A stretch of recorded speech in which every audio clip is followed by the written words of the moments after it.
อยู่รันยากเลยคอยบอกดูสิ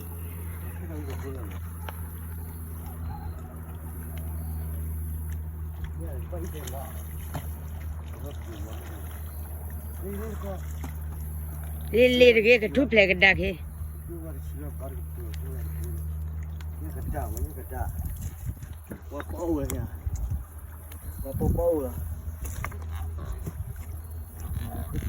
เป็นน้ำบ้าโยบ้าด่านโยราทุบเลยนะขาดปลาว่าใช่ไหม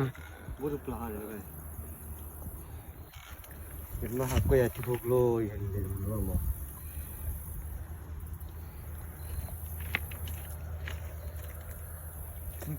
จะเคยได้เจ็บ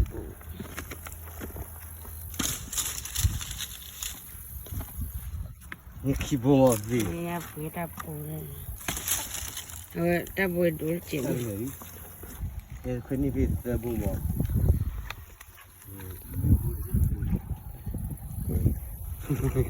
มันจะค่อยพัดด้วยกันเนี่ย